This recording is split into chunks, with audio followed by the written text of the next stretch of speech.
یہ صرف ایک حدیث نہیں ہے بلکہ اللہ تعالیٰ کی طرف سے نازل ہونے والا ایک ایسا پیغام ہے جو براہ راست ہمارے دل و دماغ، روح و ضمیر، عمل و نیت پر دستک دیتا ہے۔ یہ حدیث قدسی ہمیں ایک ایسا خالق مطلق کی جھلک دکھاتی ہے، ایک ایسے خالق مطلق کی جھلک دکھاتی ہے جو عدل و رحمت، حلم و حکمت اور جزا و سزا کا مالک ہے۔ اس حدیث میں اللہ کی شان عدل کا بیان ہے۔ اے میرے بندو، میں نے اپنے اوپر ظلم کو حرام کیا ہے اور تم پر بھی ظلم کو حرام کیا ہے، بس تم ایک دوسرے پر ظلم نہ کرو۔ یہ محبت برا انتباہ بھی ہے کہ ہدایت میرے پاس ہے تو جو مانگے گا میں تجھے دوں گا۔ یہ عبد و معبود کے تعلق کی گہرائی کو ظاہر کرتا ہے۔ تم سب گمراہ ہو مگر جسے میں ہدایت دوں پس مجھ سے ہدایت مانگو، یعنی تم سب کے سب گمراہ ہو سوائے اس کے جسے میں ہدایت دوں، تو مجھ سے ہی ہدایت مانگو۔ اسی کے ساتھ ساتھ اس میں اخلاق و عدل، انسان کی بے بسی، توحید و توکل، یہ تمام جو ہے اس حدیث کا نچوڑ جو ہے اس میں پوائنٹس بیان کیے گئے ہیں۔ تو یہ حدیث ایک آئینہ بھی ہے جس میں ہر شخص اپنا عکس دیکھے، اپنا مقام پہچانے اور پھر اللہ کی طرف رجوع کرے۔ یہ حدیث رب کی طرف سے ہمیں ایک علمی نصیحت، فکری دعوت اور روحانی تذکیر کا ذکر بھی اس حدیث سے ملتا ہے۔ تو آج ہم اس حدیث کے اجزائے ترکیبی، مفاہیم، فقہی و اخلاقی نکات اور اس کے عملی تقاضوں پر غور کریں گے تاکہ یہ حدیث محض زبان تک نہ رہے بلکہ دل میں اتر جائے اور سوچ بن جائے اور عمل میں جو ہے پریکٹیکلی انسان کی زندگی میں جو ہے وہ عمل کرے۔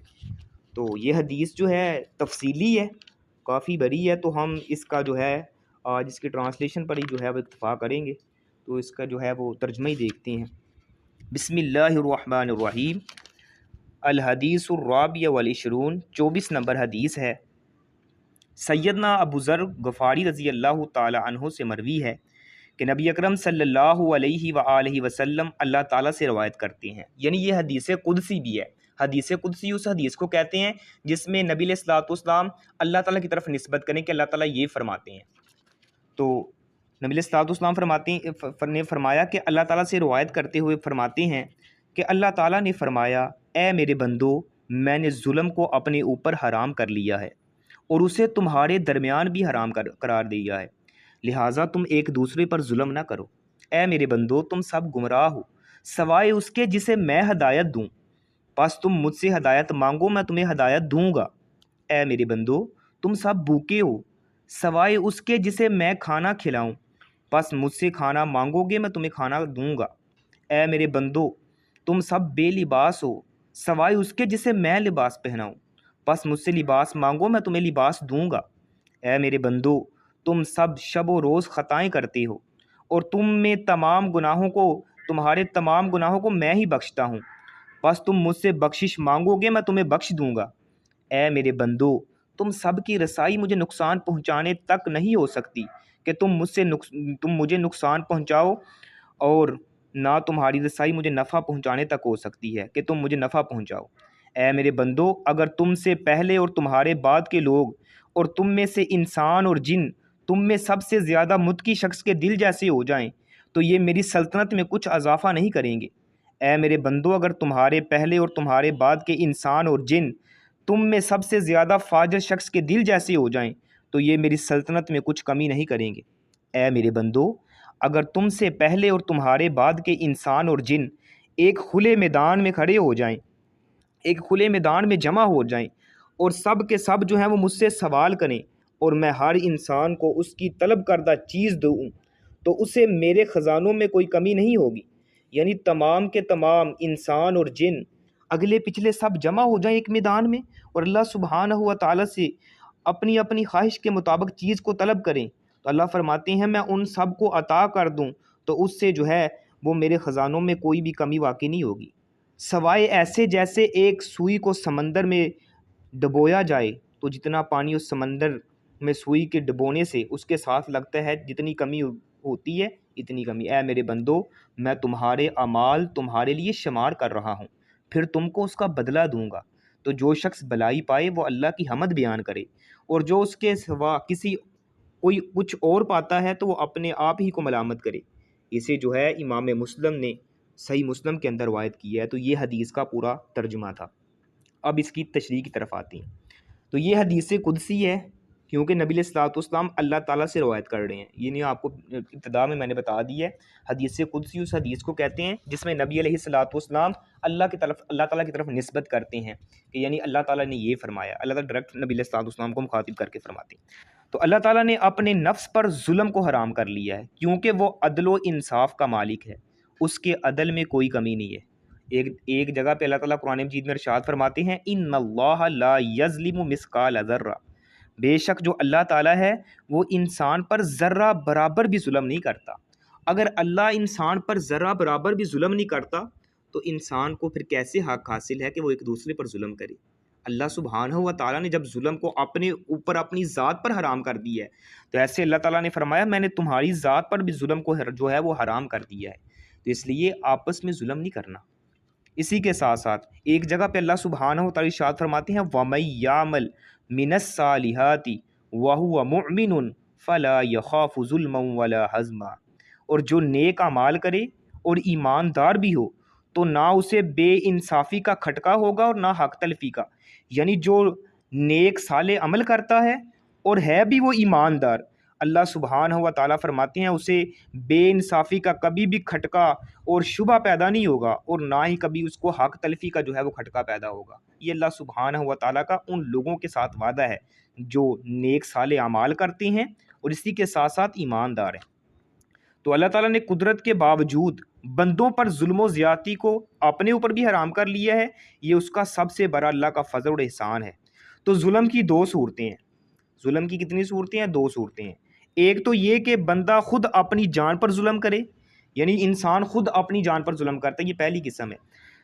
کہ انسان جو ہے وہ خود اپنی جان پر ظلم کرے، یعنی شرک کا ارتکاب کرے جو سب سے بڑا ظلم ہے. اللہ تعالیٰ نے قرآن مجید میں شرک کو سب سے بڑا جو ہے وہ ظلم قرار دیا ہے. اللہ تعالیٰ فرماتے ہیں ان الشرک لظلم عظیم، کہ بے شک یقیناً شرک جو ہے وہ بہت بڑا ظلم ہے. تو یہ تھی پہلی قسم. یا انسان گناہ صغیرہ کرتا ہے یا کبیرہ کا ارتکاب کرتا ہے، جیسے اللہ تعالیٰ نے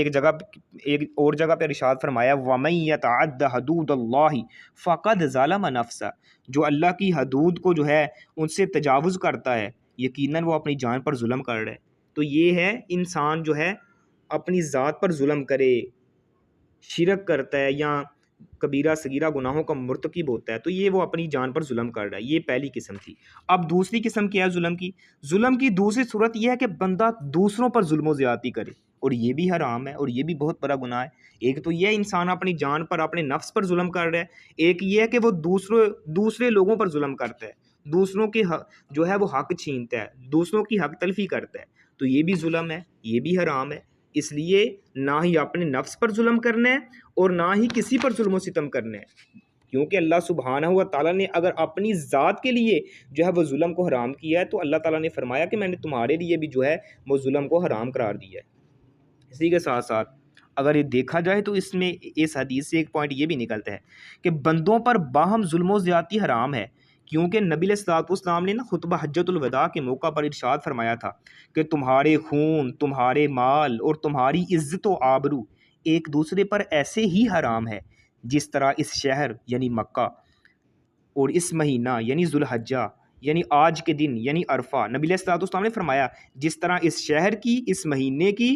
اور اس دن یعنی یوم عرفہ کی حرمت ہے، یعنی آپ کے نظر میں یہ جو ہے حرمت والا ہے، عزت والا ہے، تو اسی طرح جو ہے اللہ تعالیٰ نے تم پر بھی ایک دوسروں کے ساتھ یہ معاملہ اور تمہاری عزت و آبرو کو ایک دوسرے پر جو ہے وہ حرام قرار دیا ہے. یعنی ظلم قیامت کے دن تاریکیوں کی صورت میں ہوگا. آپ نے فرمایا ظلم جو ہے قیامت کے دن تاریکی کی، اندھیرے کی شکل میں ہوگا. اسی کے ساتھ ساتھ ایک جگہ پر ارشاد فرمایا جس نے اپنے بھائی پر کوئی زیادتی کی ہو تو اسے معاف کروا لے، کیونکہ وہاں بروز قیامت درہم و دینار نہیں ہوں گے اور اس کی نیکیاں اس سے لے کر اس کے بھائی کو دے دی جائیں گی، اور اگر اس کے پاس نیکیاں نہ ہوئیں تو اس کے بھائی کے گناہ جو ہیں لے کر اس پر ڈال دیے جائیں گے. یعنی انسان نے اگر کسی شخص پر جو ہے وہ ظلم و زیادتی کی ہے تو وہ دنیا میں رہتے ہوئے اپنے بھائی سے معافی مانگ لے، اپنے بھائی سے اپنے گناہ کی معافی کروا لے، تو کل قیامت کے دن انسان کے پاس درہم و دینار نہیں ہوں گے، اس کے پاس اس کی نیکیاں ہوں گی، تو اس کی نیکیاں جو ہیں وہ اس کے بھائی کو دے دی جائیں گی. اگر نیکیاں اس کی ختم ہو جائیں گی پھر دوسرے شخص کے گناہ جو ہیں وہ اس بھائی کے زمرے میں ڈال دیے جائیں گے، اس کے جو ہے پلے میں ڈال دیے جائیں گے. تو ایک اور حدیث کے متعلق آتا ہے، نبی علیہ السلام نے فرمایا اتدرون مل مفلس، کیا تم جانتے ہو صحابہ مفلس کون ہے؟ صحابہ اکرام رضوان اللہ مجمعین فرماتے ہیں یا رسول اللہ مفلس بندہ وہ ہے جس کے پاس درم و دینار نہیں ہے، روپیہ پیسہ نہیں ہے۔ فرمایا نہیں، میری امت کا مفلس وہ ہے جو کل قیامت کے دن نامہ اعمال لے کے آئے گا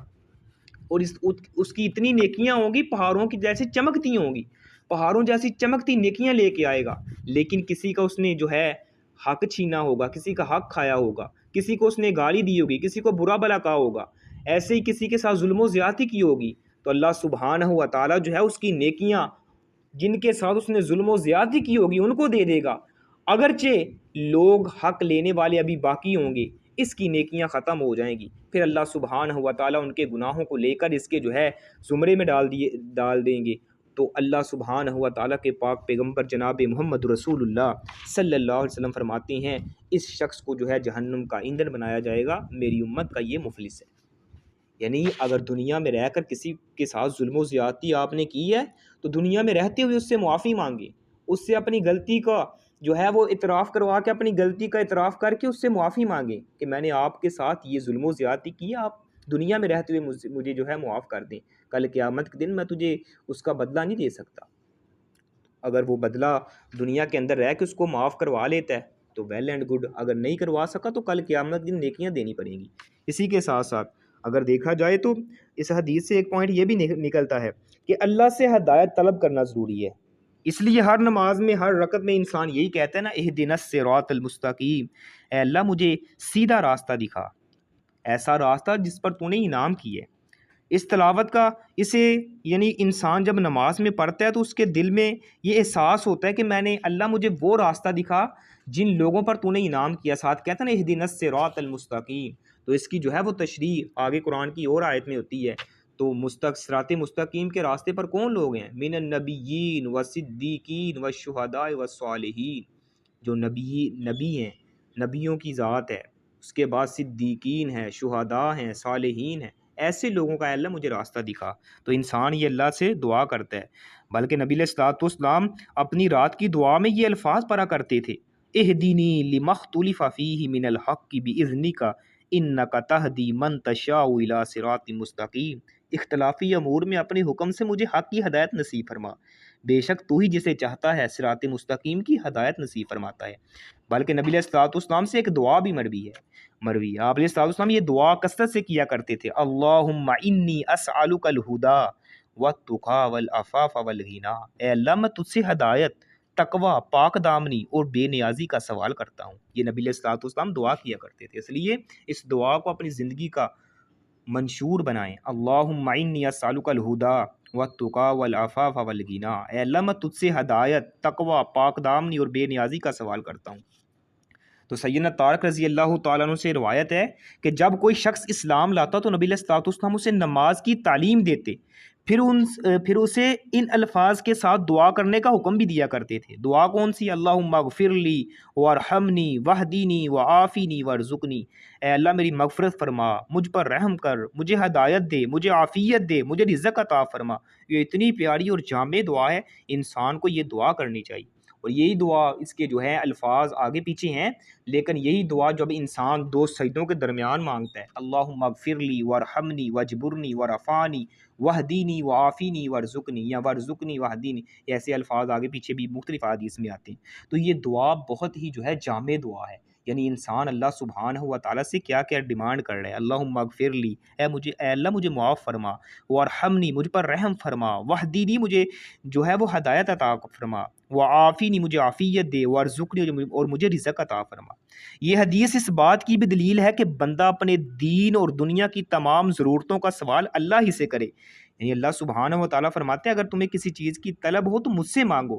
اگر تم بے لباس ہو، تم سب کے سب بے لباس ہو سوائے اس شخص کے جسے میں لباس عطا کروں، تم سب کے سب بھوکے ہو سوائے اس کے جسے میں کھانا کھلاؤں۔ یعنی انسان کو اپنی ہر حاجت جو ہے وہ اللہ سبحانہ و تعالیٰ کے سامنے رکھنی چاہیے، اور اسی کے ساتھ ساتھ اپنی کھانے پینے پہننے کی چیزیں اسی سے مانگنی چاہیے۔ اور ایک حدیث میں ہے کہ تم میں سے ہر کوئی اپنی ہر ضرورت اپنے رب ہی سے مانگے، حتیٰ کہ انسان کے جوتے کا اگر تسمہ بھی ٹوٹ جاتا ہے نا تو وہ بھی اس کو اللہ سے مانگنا چاہیے۔ یعنی ایک چھوٹی سی حقیر سی چیز ہے نا، جوتے کا تسمہ انسان کا ٹوٹ جائے تو وہ بجائے اس کے وہ اتنا پریشان ہے، لیکن اللہ سبحانہ و تعالیٰ کے پاک پیغمبر جناب محمد رسول اللہ صلی اللہ علیہ وسلم نے اللہ سے مانگنے کی ترغیب دلاتے ہوئے یہ فرمایا کہ اگر تمہیں تمہاری جوتی کا تسمہ بھی ٹوٹ جاتا ہے نا تو وہ بھی تم نے اللہ سبحانہ و تعالیٰ سے ہی مانگنا ہے، یعنی اللہ ہی سے جو ہے وہ اپنی فریاد رکھنی ہے۔ اور اللہ تعالیٰ رزاق ہے اور اسی کے ہاتھ میں رزق کے خزانے ہیں اور اسی کے پاس جو ہے وہ رزق کی کنجی ہیں۔ اللہ تعالیٰ فرماتے ہیں فَابْتَغُوا عِندَ اللَّهِ الرِّزْقَ وَاعْبُدُوهُ، یعنی تم اللہ ہی سے رزق طلب کرو اور اسی کی عبادت کرو۔ اس لیے جب بھی بندہ مومن تنگ دستی کا سامنا کرتا ہے یا وہ فقر و محتاجی میں گھر جاتا ہے نا تو وہ لوگوں سے اپنی امیدیں وابستہ کرنے کی بجائے اسی رب کے سامنے اپنی حاجتیں رکھتا ہے، اسی سے لو لگاتا ہے اور اسی سے فضل و کرم کا طالب ہوتا ہے۔ یعنی وہ بجائے اس کے کہ لوگوں سے جو ہے اپنی امیدیں لگائے، لوگوں کے سامنے اپنی جو ہیں وہ حاجات مناجات رکھے، وہ اللہ سبحانہ و تعالیٰ کے گھر میں جا کے اپنی نظریں جبی جھکا کے اپنا جو ہے سر سجدے میں گرا کے اللہ سبحانہ و تعالیٰ سے خوب دعائیں مانگتا ہے اور لمبی لمبی دعائیں مانگتا ہے، ایسی دعائیں مانگتا ہے اللہ سبحانہ و تعالیٰ۔ بعض اوقات انسان کا سر جو ہے زمین سے بعد میں اٹھتا ہے، اللہ سبحانہ و تعالیٰ اس کی زندگی کی تمام دعاؤں کو اور اس کی زندگی کو خوشیوں سے بھر دیتے ہیں۔ اگر انسان صحیح معنوں میں اللہ سے اخلاص کے ساتھ جو ہے وہ مانگے اور اللہ سبحانہ و تعالیٰ عطا بھی کرتا ہے، اگر نہیں بھی عطا کیا اللہ نے اس کے اندر بھی اللہ کی حکمت ہے، وہ بھی دعا تمہاری رائے گاہ نہیں جائے گی۔ بتایا تھا نا دعا کی قبولیت کے 3 درجات ہیں، وہ تمہارے کسی نہ کسی درجے میں چلی جائے گی، یا تو وہ فوراً قبول ہو جائے گی یا جو ہے وہ تمہاری زندگی میں کوئی پریشانی مصیبت کوئی اس طرح کی آفت آنے والی ہے اللہ سبحانہ و تعالیٰ اس کو ٹال دیں گے، یا وہ ذخیرہ ہو کر تمہارے نامہ اعمال میں چلی جائے گی، کل قیامت کے دن تمہارے لیے ذریعہ نجات بن جائے گی۔ اس لیے دعا جو ہے عبادت کا مغز ہے، دعا سے انسان کو عالی نہیں ہونا چاہیے بلکہ اللہ سے خوب الفاظی کے ساتھ خوب اللہ سبحانہ و تعالیٰ کے سامنے گریہ زاری کر کے اللہ سبحانہ و تعالیٰ کے سامنے اپنے آنسو بہا کے، یعنی وہ ایک شیخ کہا کرتے تھے، کہتے ہیں لوگوں کے سامنے ذلیل ہونے سے بہتر ہے تو اللہ کی نظروں میں ذلیل ہو، یعنی وہ اس طرح الفاظ بناتے ہیں، یعنی اللہ کے سامنے ترلے منتیں اس طرح آپ اللہ کے سامنے ترلے منتیں جو ہیں وہ اللہ سبحانہ و تعالیٰ کے آگے رکھیں، یعنی اللہ کے سامنے رو کے اللہ سے دعائیں کریں، بجائے اس کے کہ انسان لوگوں کے سامنے جو ہے وہ اپنے آنسو بہا دے، لوگوں کے سامنے جو ہے وہ اپنی نظر جبی اور اس طرح قبروں پہ جا کے یا درباروں مزاروں پہ جا کے ہیں جھکائیں۔ وہ اللہ کے در پہ آئے نا، اللہ کے در پہ آئے گا، اللہ سبحانہ و تعالیٰ سے رنگ لائے گا اور اللہ سبحانہ و تعالیٰ اس کی جو ہے اللہ سبحانہ و تعالیٰ فرماتے ہیں تم جو ہے اگر میرے سامنے اپنے خالی ہاتھ پھیلاتے ہو نا تو میں اللہ کو حیا آتی ہے۔ کس بات سے اللہ فرماتے ہیں مجھے حیا آتی ہے کہ میں تمہارے ہاتھ جو ہیں وہ خالی واپس لوٹا دوں، اس سے مجھے حیا آتی ہے۔ دیکھیں اللہ سبحانہ و تعالیٰ کی رحمت کس قدر جو ہے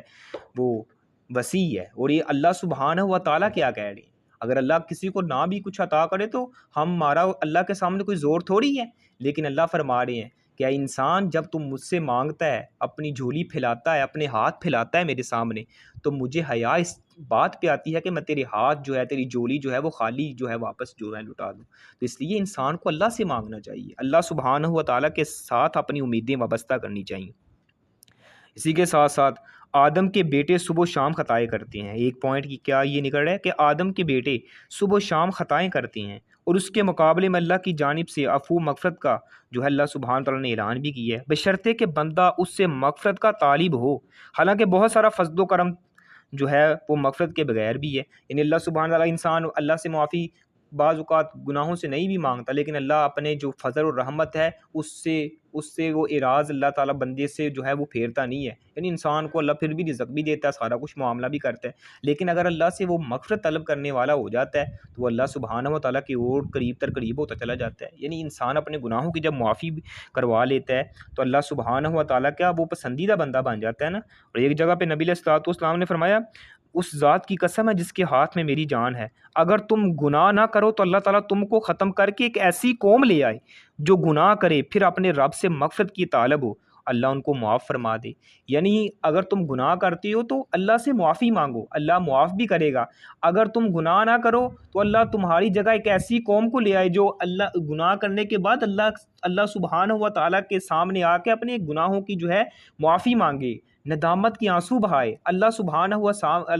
و تعالیٰ کے سامنے آ کر جو ہے وہ گریہ زاری کرے، اللہ سے مانگے۔ اللہ کو انسان بڑا اچھا لگتا ہے جب وہ اللہ کے سامنے آ کے مانگتا ہے، اللہ سبحانہ و تعالیٰ کے سامنے آ کے دستے سوال دراز کرتا ہے، اللہ کو وہ بندہ بڑا اچھا لگتا ہے، کیونکہ وہ اللہ سے مانگ رہا ہے نا، اللہ سے اپنی حاجات مناجات رکھ رہا ہے، اللہ کے سامنے رکھ رہا ہے، تو وہ اللہ کو اچھا لگے گا۔ اسی کے ساتھ ساتھ سچی توبہ اور استغفار کے ذریعے اللہ بندے کے تمام گناہوں کو بخش دیتا ہے، ان کی کمیت و کفیت خواہ کیسی بھی ہو۔ اس کی تفصیل وہ لاسٹ حدیث پہ آئے گی انشاءاللہ، حدیث نمبر 42 میں، کہ کیا فضائل ہیں اس حوالے سے۔ تو کوئی نفع پہنچتا ہے اور نہ ہی کوئی مسیت کی کارواں مسیت سے کوئی نقصان پہنچتا ہے۔ اللہ کا ایک نام غنی ہے، دوسرا نام حمید ہے، قابل تعریف۔ غنی کا معنی ہوتا ہے بے نیاز۔ تو حدیث اللہ تعالیٰ کی قدرت، سلطنت اور بے نیازی کا کمال اس میں جو ہے وہ مظاہرہ ہو رہا ہے کہ اگر بیک وقت سارے کے سارے انسان اور جنات، اللہ سبحانہ و تعالیٰ فرماتے ہیں کہ ایک میدان میں جمع ہو جائیں، سارے کے سارے جتنے بھی انسان ہیں، جنات ہیں، اگلے پچھلے سب کے سب ایک میدان میں جمع ہو جائیں، ایک میدان میں جمع ہو کے اپنی اپنی مرادیں مانگیں، جو جو ان کی خواہشات ہیں، جو جو ان کی ضروریات ہیں، جو جو ان کی حاجات ہیں، تمام کے تمام جو ہیں اگلے پچھلے جنوں اور انس، تمام جنات اور انسان جو ہیں وہ اللہ سبحانہ و تعالیٰ کے سامنے اپنی حاجات رکھیں۔ اللہ سبحانہ و تعالیٰ فرماتے ہیں میں ان تمام کی ضروریات کو پورا کروں، ان کی تمام خواہشات کو پورا کر دوں، تو میرے خزانے میں اتنی کمی بھی نہیں آتی جتنی کمی سوئی کو سمندر میں ڈبونے سے جتنا پانی اس سوئی کے ساتھ لگتا ہے تو کمی سمندر میں واقع ہوتی ہے نا، میرے خزانے میں اتنی کمی بھی نہیں آتی۔ سبحان اللہ، یعنی کس قدر اللہ سبحانہ و تعالیٰ نے فرمایا کہ اگر ساری کی ساری کائنات، اگلے پچھلے جنوں انس جمع ہو جائیں، اللہ سے جو ہے وہ مطالبے کریں، خواہشات کریں ضروریات کے، تو اللہ سبحانہ و تعالیٰ تمام کی خواہشات کو پورا کر دے، تو اللہ کے خزانے میں اتنی کمی بھی واقع نہیں ہوتی جیسے جو ہے سوئی کو سمندر میں ڈبو کے باہر نکالا جاتا ہے تو پانی کے اندر جو ہے وہ کمی واقع ہوتی ہے۔ اس لیے اللہ سبحانہ و تعالیٰ کے سے مانگنا چاہیے، اور اللہ سبحانہ و تعالیٰ سے چھوٹی موٹی چیز نہیں مانگنی چاہیے، اللہ سبحانہ و تعالیٰ سے بڑی چیز کا مطالبہ کرنا چاہیے، کیونکہ جب انسان اللہ سبحانہ و تعالیٰ سے مانگ رہا ہے تو اللہ کی تو رحمت ہی جو ہے وہ بڑی ہے نا، تو اللہ کی رحمت سے تو نہ تو انسان کو نا امید ہونا چاہیے، اور نہ ہی انسان کو پھر اللہ سے کوئی چھوٹی چیز مانگے، بلکہ اللہ سے جو ہے بڑی چیز کا مطالبہ کریں، کیونکہ اللہ کے خزانوں میں کون سی کمی آتی ہے بھائی، اللہ سے جو ہے وہ مطالبے بھی بڑے رکھنے چاہیے، اپنی سوچ اور فکر بھی بڑی رکھنی چاہیے، اس لیے اللہ سبحانہ و تعالیٰ انسان کو عطا بھی کرے گا۔ اسی کے ساتھ ساتھ نیکیوں کی توفیق اور عمل خیر کی آسانی کی ایک نعمت ہے۔ اگر انسان کو نیکی کی توفیق مل رہی ہے نا، اور صالح عمل کرنے کی توفیق مل رہی ہے، تو یہ اللہ کی ایک نعمت ہے جس پر بندے کو اللہ کا شکر گزار ہونا چاہیے، یعنی ہر حال میں الحمدللہ رب العالمین علی کل حال، ہر حال میں اللہ کا جو ہے اس کو شکر کرنا چاہیے۔ اور انسان جب اللہ کا شکریہ ادا کرتا ہے، اللہ فرماتے ہیں لئن شکرتم لازیدنکم، اگر تم میرا شکریہ ادا کرو گے تو میں تمہیں اور زیادہ دوں گا، یعنی اللہ کہہ رہا ہے کہ میرا شکریہ ادا تم کرو گے میں تمہیں اور زیادہ نعمتوں سے نوازوں گا، اگر تم کفر کرو گے تو میرا عذاب سخت ہے، اس لیے نہ شکری کرو گے تو اللہ کا عذاب سخت ہے، اگر تم میرا شکریہ ادا کرو گے تو میں تمہیں اور نعمتوں سے نوازوں گا۔ تو نافرمان کے لیے ایک دن ایسا آنے والا ہے جب وہ اپنے آپ کو ملامت کرے گا، لیکن اس دن ندامت و ملامت کا کوئی فائدہ نہ ہوگا، کیونکہ وقت گزر چکا ہے۔ آج دنیا میں مہلت ہے کہ انسان اپنے گناہوں سے باز آ جائے، اللہ کی طرف رجوع کر لے، لیکن انسان اللہ کو بھولا ہوا ہے، لیکن اس دن جو ہے وہ قیامت کے دن آرزوئیں کرے گا، تمنائیں کرے گا، کبھی کہے گا یا لیتنی کنت ترابا، اے کاش میں مر کے مٹی ہو جاتا، میرا حساب و کتاب ہی نہ ہوتا، میں اللہ کی بارگاہ میں پیش ہی نہ ہوتا، کبھی کہے گا میں فلاں کو اپنا دوست ہی نہ بناتا، اپنا خلیل ہی نہ بناتا، کبھی کوئی آرزو کرے گا۔ قرآن میں پوری ڈیٹیل کے ساتھ جگہ جگہ پہ اللہ سبحانہ تعالیٰ نے جو ہے وہ نقشے کھینچے، اس لیے انسان کو اس دن کی آرزو تمنائیں اس کو جو ہے کوئی فائدہ نہیں دیں گی۔ دنیا میں اگر رہ کے وہ عمل کرتا ہے، اللہ سبحانہ و تعالیٰ کے سامنے اپنے گناہوں کی معافی مانگتا ہے، اللہ فرماتے ہیں اگر تمہارے گناہ جو ہیں زمین اور آسمان کے خلا کے برابر بھی بھر جائیں تو تم مجھ سے توبہ کرو، سچی توبہ کرو، میں اللہ سبحانہ و تعالیٰ وہ تمہارے زمین اور آسمان کے درمیان جو گناہ ہیں، جو زمین اور آسمان کا خلا جو ہے گناہوں سے بھرا ہوا ہے، تو وہ تم سچی توبہ اخلاص کے ساتھ مجھ سے معافی مانگو، میں وہ تمہارے تمام کے تمام گناہوں کو معاف فرما دوں گا۔ تو اللہ تعالیٰ نے ظلم کو اپنے اوپر اور بندوں پر بھی حرام کیا ہے، اس لیے مسلمان کو کسی پر ظلم نہ کرے، اور ہر بلائی اللہ کے ہاتھ میں ہے، اسی سے مانگا جائے، اسی پر بھروسہ کیا جائے۔ ہدایت، روزی اور بخشش سب اسی کے قبضے میں ہے۔ اسی حدیث کی روشنی میں مثالی مسلمان وہ ہے جو خود بھی کسی پر ظلم نہ کرے، دوسروں کو بھی ظلم سے روکے، اللہ سے مانگے، خود پسندی سے بچے